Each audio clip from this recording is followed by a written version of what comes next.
bienvenida también a las personas que están conectadas por internet, y vamos a comenzar con la doctora Marina Sirota de la Escuela de Medicina de la Universidad de California en San Francisco, quien nos estará dando una plática de manera remota titulada Leveraging Clinical and Molecular Data and AI Methods to Improve Women's Health in the Area of Precision Medicine.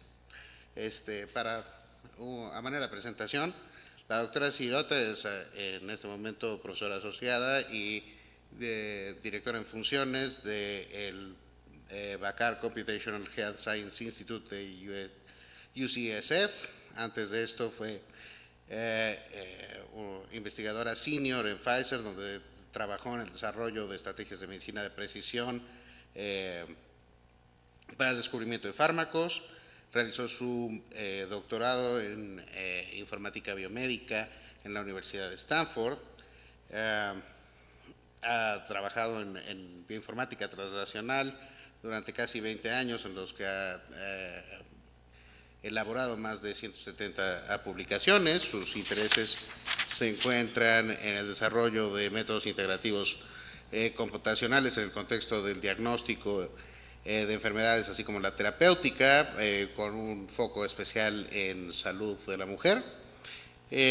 Su laboratorio recibe apoyo del NIA, NLM, NIAMS, Pfizer, Mark Shop Times y la Burroughs Wellcome Fund.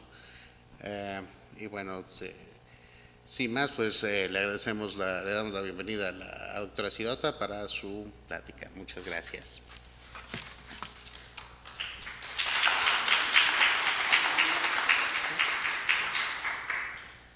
Hello, thank you so much for having me, and thank you for the kind introduction.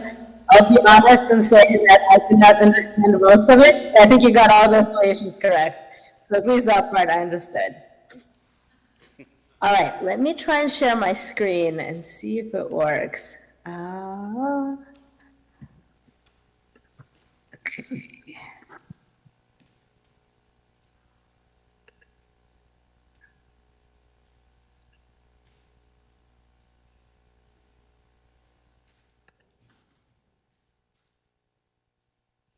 A second.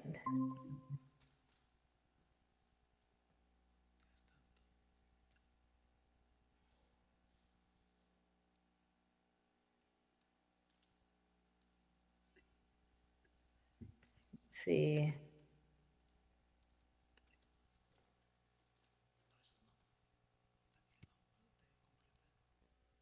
Did this work? Can you guys see my slides? Can you see my slides? Hello? Can you hear me? I think you are muted, so I don't know if you can see my slides.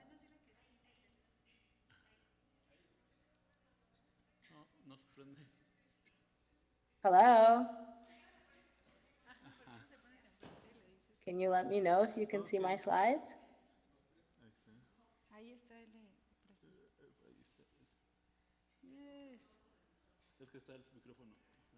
Yes, we can see your slides. Yes, you can see my slides. Yes. Okay.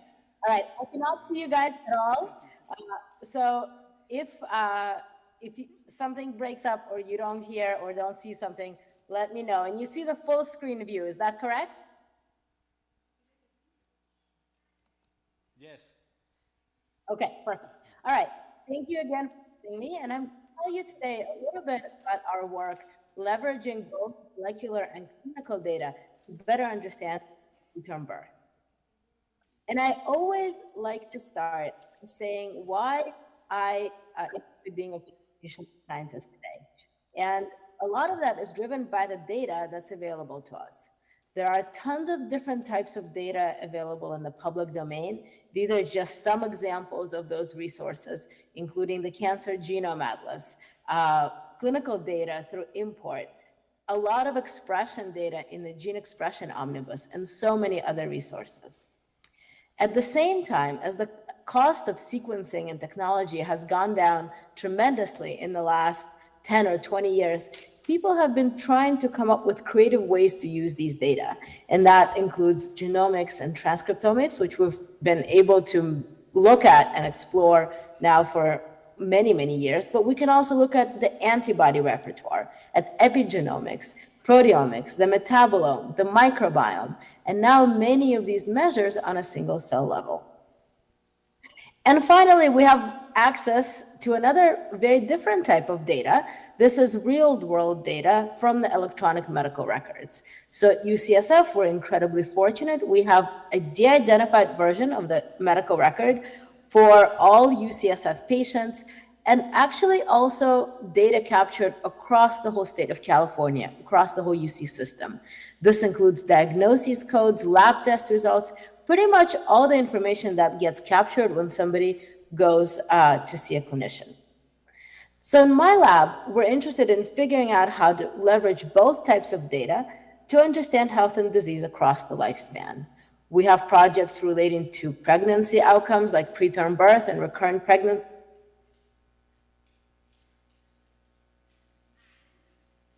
and dermatomyositis and others.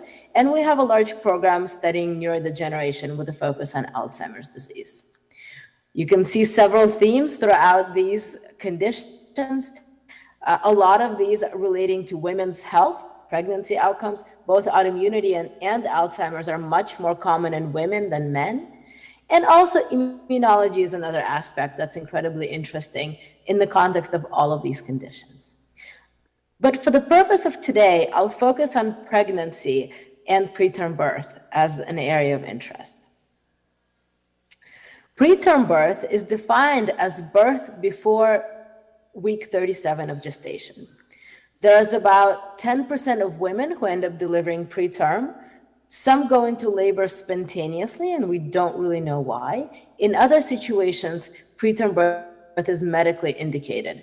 For instance, in an example of a condition called preeclampsia, where the mother's blood pressure goes up, mom becomes incredibly sick, and the only way to help the mom recover is to deliver the baby, and sometimes that has to happen early.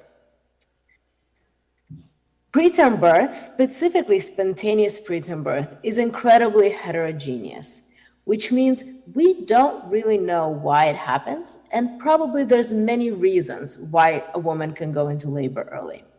This is a figure from a review paper by Roberto Romero in 2014, and basically shows some of the clinical reasons of why a mom might go into labor early. This includes reasons like infection, disbalance in the hormones like progesterone, vascular disorders, which have to deal with the placenta, uterine overdistension or cervical disease, which are more mechanistic conditions of the uterus, immune aspects like the breakdown of the interaction of the mom and the baby immune system, or other factors like stress. So as this condition is so heterogeneous and there's so much we don't know about it, we in my lab have taken a comprehensive data-driven approach to study preterm birth. And these are some examples of ways that we're using data. We've looked at genetics in the context of pregnancy outcomes like preterm birth. And I'll be honest, the analyses that we've led have been underwhelming.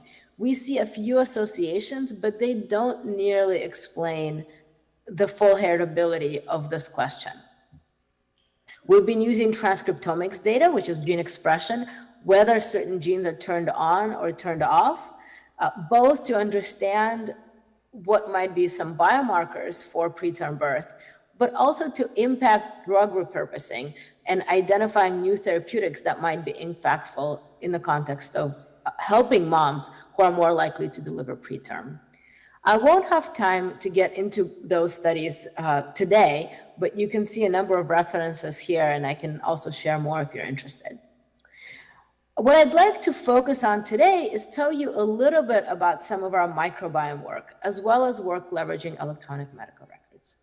But before I dive into that, I wanted to tell you about some data sharing efforts that are going on right now within our group. So about, I would say 6 years ago, we were asked by an organization called the March of Dimes to create a data repository for preterm birth research. I've shown you a number of public data repositories in one of the earlier slides. So this is a database specific for questions relating to pregnancy outcomes and preterm birth. The goal of this effort is to combine omics data, molecular measures, across all the March of Dimes funded prematurity research centers. There are 6 of them currently. This includes expression, genomics, microbiome, proteomics, methylation. And the idea is to have all this data in one place to enable new scientific questions, enhance collaboration and coordination among centers, as well as share this data publicly to accelerate the pace of discovery. The data repository was built and was launched in 2017 and built into an independent resource in 2020. We have a paper on it from a few years ago, and this is the link in case you want to check it out, especially as I understand a lot of the folks in the audience are computational, so you might want to figure out what data is here and what methods can you develop to analyze these data sets.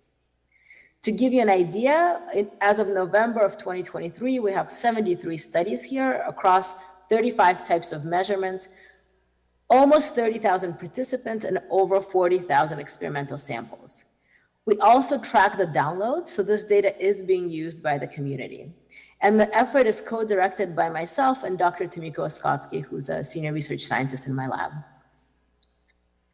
This is what the data looks like. You can search it by assay type, by a sample, which center it comes from, and various conditions.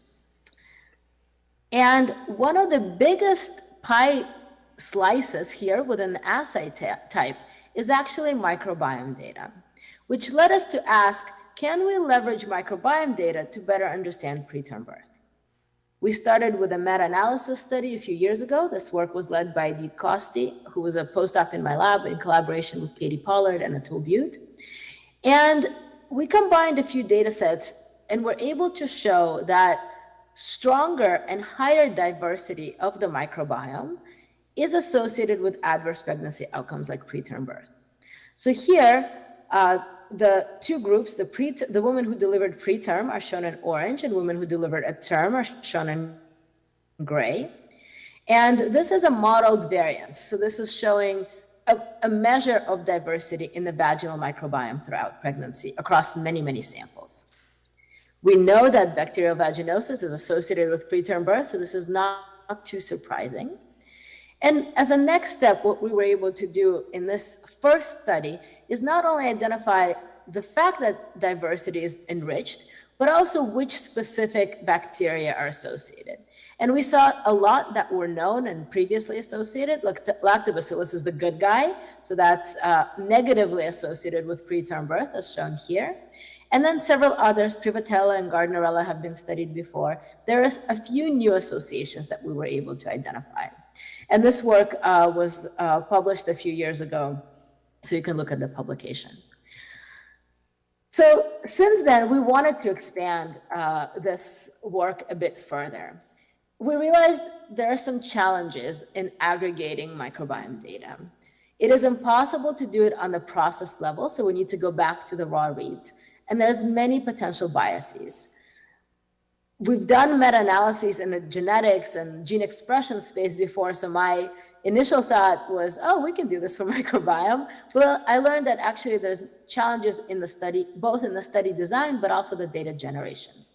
There's different ways to measure the microbiome, 16S versus whole genome sequencing. You can do the analysis on taxa versus gene level. Obviously, sample prep. There are sample prep differences in study design, but even when we look at 16S measurements, there are different primers in different regions of the 16S gene that get sequenced. Nonetheless, there's an incredible opportunity as shown by this graph on the right-hand side. This is a graph from a review paper by Stephen Nafak and Katie Pollard in 2016, and you can see that the amount of microbiome data in the public domain is growing exponentially. And this graph only goes to 2016. It has continued to grow. So we wanted to not only aggregate public microbiome data, and I'll show you how we did it, but also bring it to the community through a crowdsourcing challenge called the Dream Challenge. This is an approach that is piloted by DREAM and also Sage Bionetworks to take a data set and bring it to the computational community, inviting others to build machine learning models to tackle a certain question of interest. And here the question was, how can we predict women at a higher risk for preterm birth with microbiome data? This is the overview of our study. There were 9 studies that we combined from the public domain across 3,500 samples and over 1,250 individuals. About 2/3 of them preterm, about a third, term deliveries, and about a third of them preterm, a fraction being early. And this is crucial for a crowdsourcing approach. This cannot be public data because this has to be data that has not been seen by any participants. We used an approach called Malyampi, and I'll talk about it in a minute, to aggregate the data sets. And then we released the data to the public community. The release happened in the summer of 2022. The teams had a few months to analyze the data, and then we evaluated the models. You can see that the participants in the crowdsourcing challenge came from all over the world, and a few of those came from Mexico as well. And we had a total of over 300 registrants, over 100 submissions for each of the sub-challenges. Sub-challenge 1 was prediction of early preterm birth. Sub-challenge 2 focused on, sub-challenge 1 is preterm birth. Sub-challenge 2 was early preterm birth. And we assessed the various models for accuracy using a number of approaches. Finally, the step that we've implemented is actually combining all these models together into ensemble models to see if we can do better. So these are the data sets that went into the study. You can see they come also from all over the world. The majority of them are from March of Dimes funded centers. Those are colored here in purple. And it gives you an idea of the number of samples per study. Pay attention to this last column. This is that variability that I was talking about in terms of which region, the region of the 16S genus sequence. And you can see that it's different across these studies. I want to highlight that this truly takes a village. This is a collaboration across many institutions, including NIH, Wayne State, Michigan, University of Colorado, Sage Bionetworks, UCSF, Stanford, and everything is funded by the March of Dimes.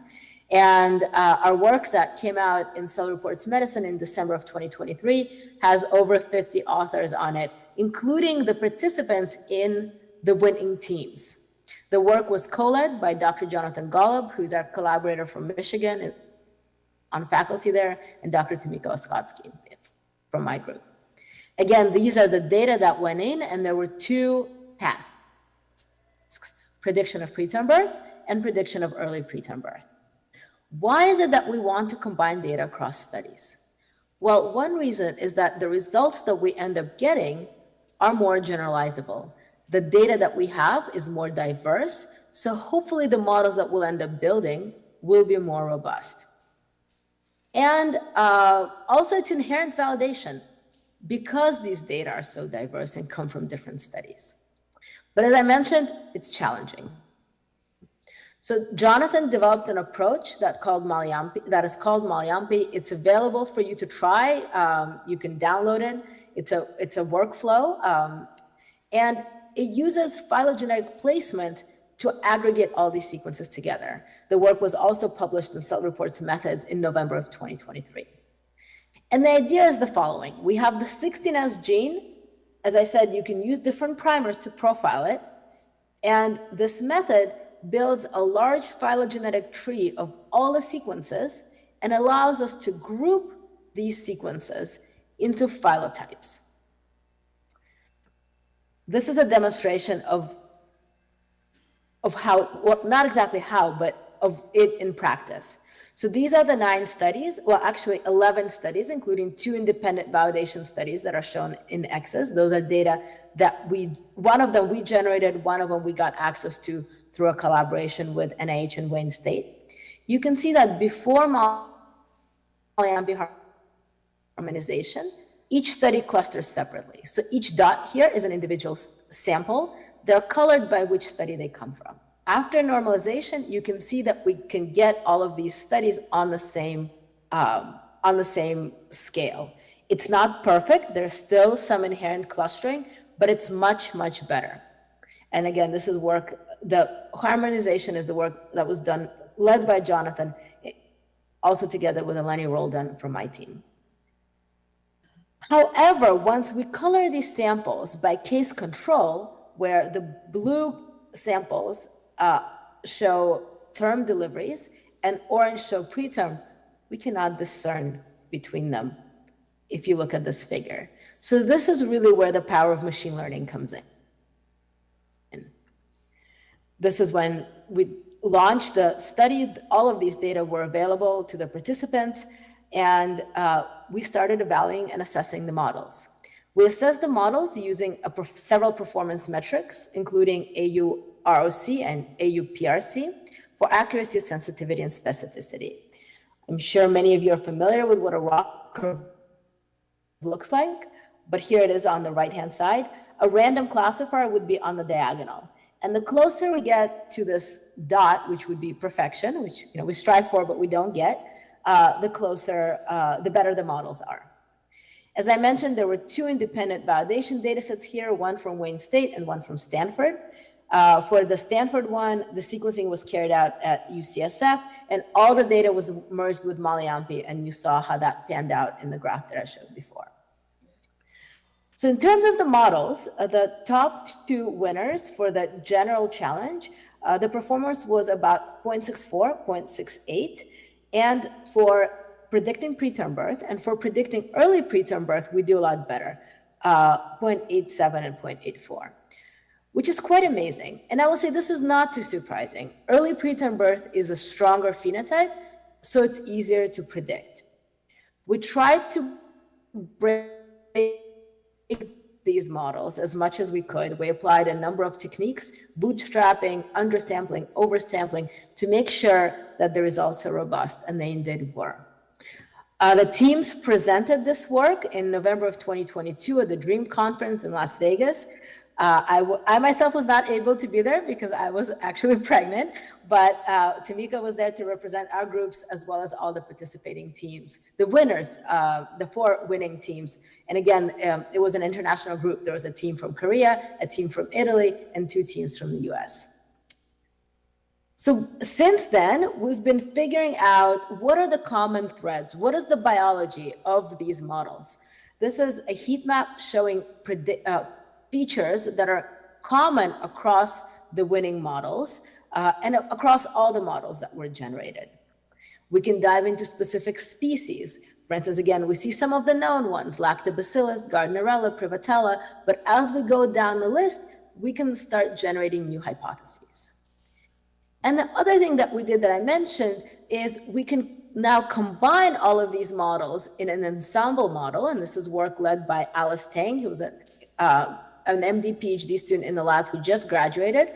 And by combining them, we could get even better performance. So you can see for early preterm birth, we can get as high as 0.91. For predicting preterm birth, we can get to about 0.74. So this work, as I mentioned, came out in Cell Reports Medicine and has gotten quite a bit of press. We also have a visualization tool that's currently under review in JAMIA Open. And you can go ahead and play. The app is available as an R-Shiny app. You can play around with the underlying data. The data for the data sets that we could share publicly is available as well. So you can try your hand at building models and seeing what you can do. On our side, we are figuring out how to move this towards translation. Oh, I'll mention there's also a podcast on this if you're interested on the March of Dimes website. We're trying to figure out what is the underlying biology. How can we use these data to better understand preterm birth? Can we identify the relationship between microbiome and host immune system? Can we use this in the context of both diagnostics as well as figuring out how to modulate the microbiome therapeutically? And of course, we'd love to move forward. We've been in discussions with your team to figure out whether these models would be applicable in more diverse populations than the underlying data that we use for prediction and validation. So I look forward to collaborating further.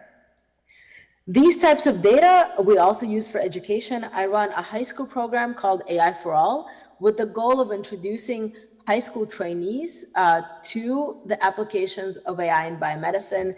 Microbiome data has been used in this program, specifically looking across body sites. And this is a project from a few years ago. It has also kind of expanded into a research project in my lab, led by graduate student Lena Arnaud, who's from the bioengineering department. So in summary, we've observed in the past through meta-analysis that higher microbial diversity in women who deliver preterm is associated with adverse outcomes, especially the higher diversity in the first trimester. We can identify new associations and also have developed these machine learning models through a crowdsourcing approach to be able to actually predict who is more likely to deliver preterm.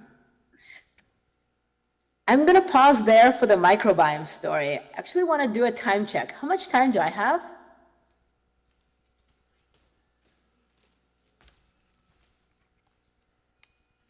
I can't hear you.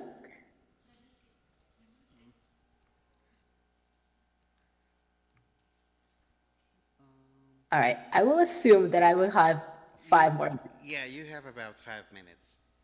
Okay, perfect. Thank you. So in the last 5 minutes, I want to highlight some of the work leveraging electronic medical records data in our group.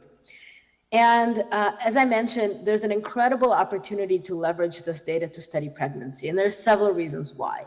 One is pregnancy is a 9-month time frame, and we can align pregnancy trajectories across time. The care is more or less consistent, and we have the outcomes for these women. We know when they delivered because they deliver in the hospital at UCSF. So this project was started out by actually a high school student in the lab, Carolyn Wang, under the mentorship of Edith Costi, who was a postdoc at the time. And we wanted to aggregate this data, the electronic medical record data, which results, diagnoses, medications, demographics, to figure out, can we identify women at a higher risk for preterm birth? We started by building a timeline. This is going back from the date of the, including information. This is just to give you an idea. We start.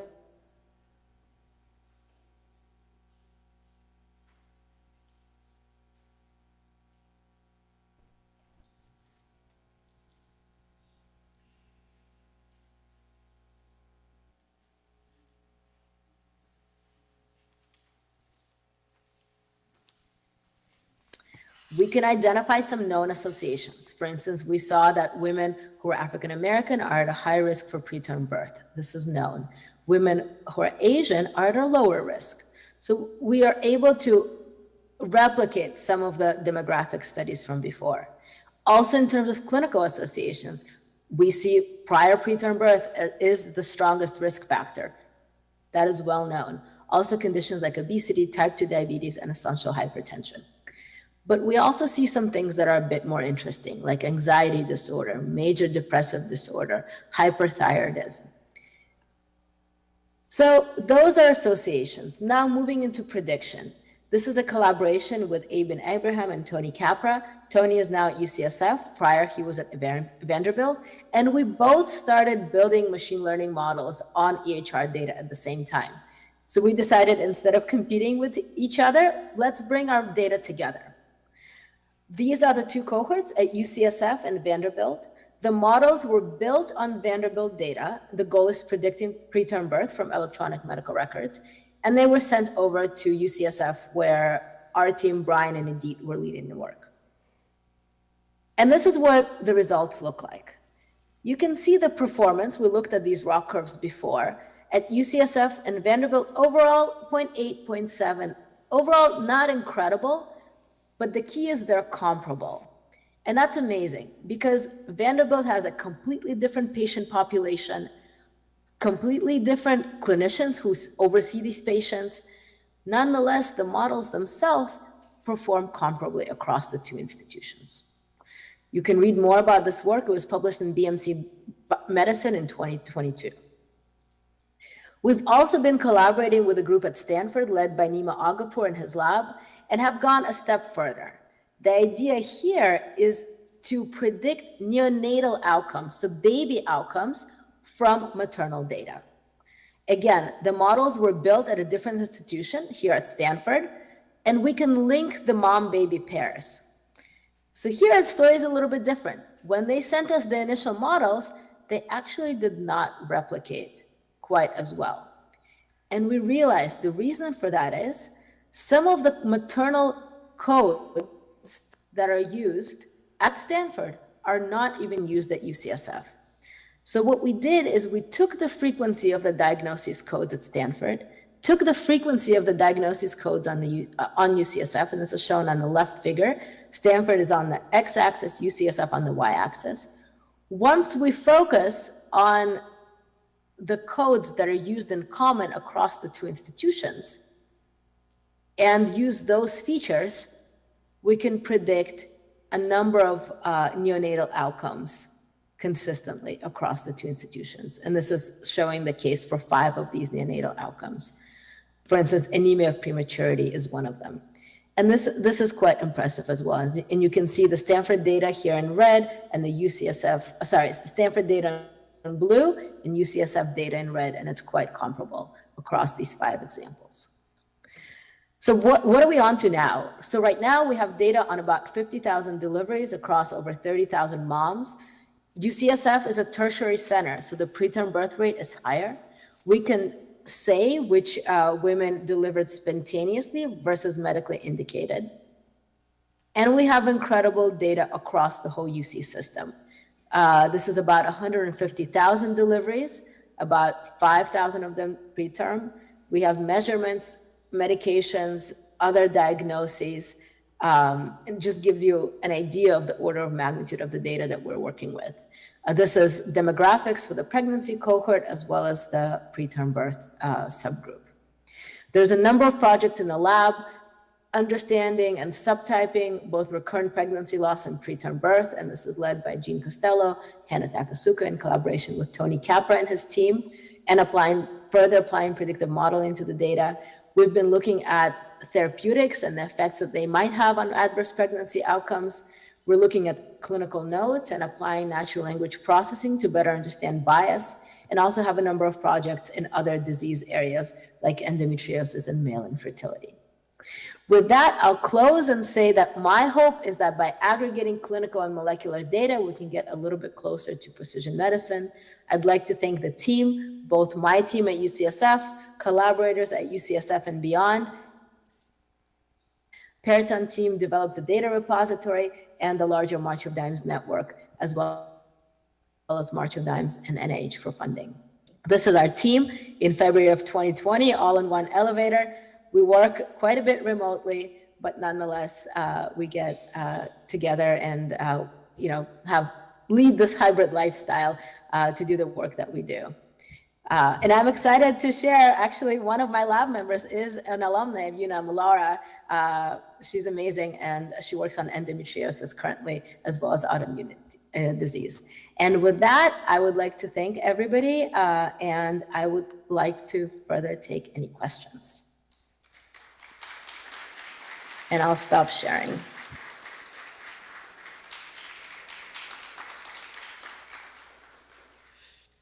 Thank you very much for your talk, and now we'll open the floor for questions. Abrimos la sesión para un par de preguntas.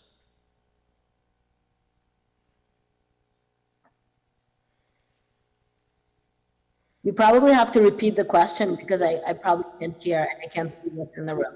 If there are any, I don't know. Yes.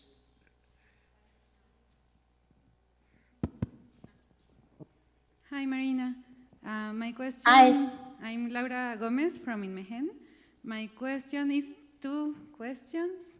The first one is very simple, but you talk about these, the evidence codes, and when you use the ones that are being used in both institutions, the model worked, right?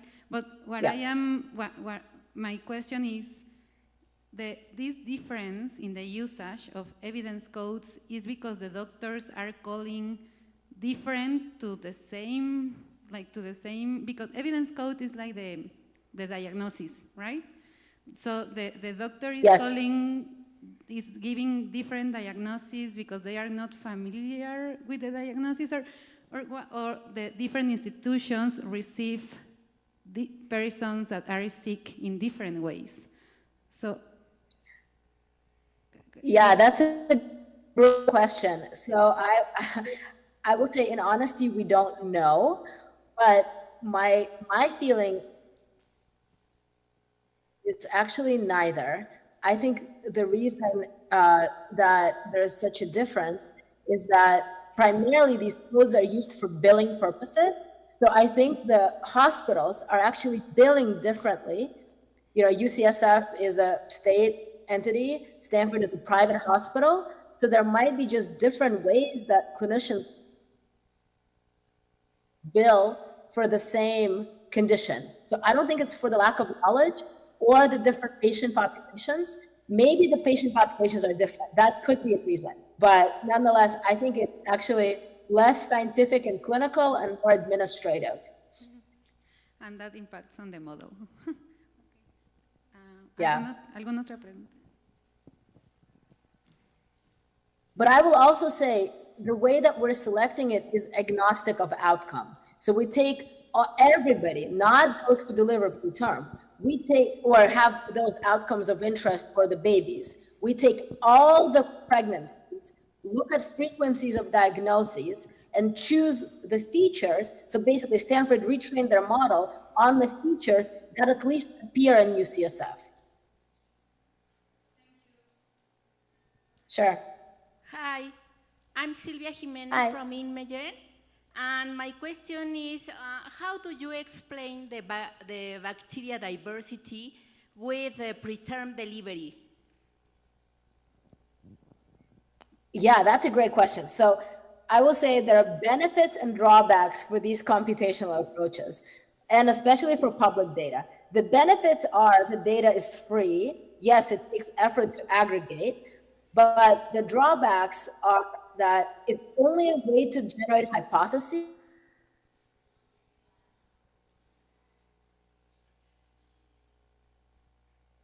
The mechanism biologically.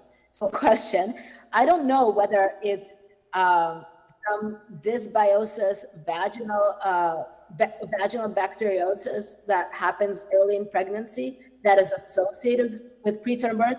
We actually don't even know that it's caused. So there's still a lot of work to do to understand the mechanisms. It doesn't mean that we can't use these to predict, but understand biology of why is very different. And we just different type. We could apply causal modeling data longitudinally to try to understand causal aspects, but we for now have focused on prediction. So that's one of our next steps.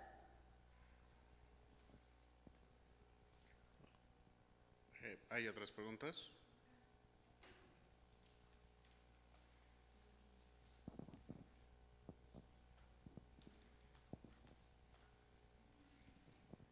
Hi, Marina.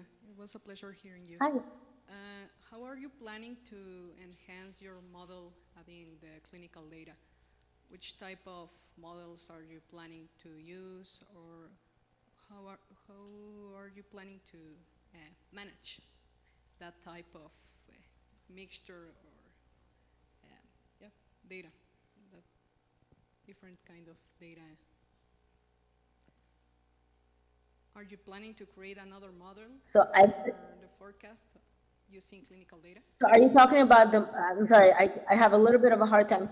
Are you talking about the microbiome models or the EHR models? Both. Both, okay. Yeah. So for the microbiome, the next step, I think I understand your question is what is the next step, which models to move forward? how that would happen, right? Using the clinical data or adding those features into the multimodal artifacts models. Yeah, so in terms of the next steps, the microbiome model, we've done the development models. The ensemble ones are the ones we would move forward with, the ones that combine all the pillars together. And we've done the development on public data, validation on independent but retrospective data. So the next step for that, the clinical trial with prospective data to show that these models hold, and then they could potentially become a clinical test. So that would be the way forward. In terms of figuring out exactly which features, we'll need to do further feature selection to figure exactly what would go into the panel, and that's something we're working on right now. And also better understand the biology stemming back from the question before. For the EHR models, I think we're away. There's still, I mean, there's two institutions.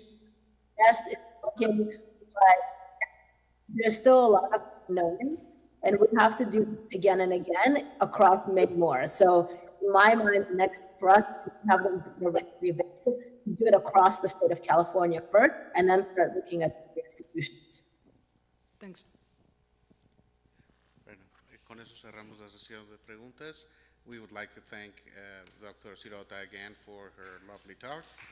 And thank you so much. And I hope to visit in person thank you very much. sometime. Thank you.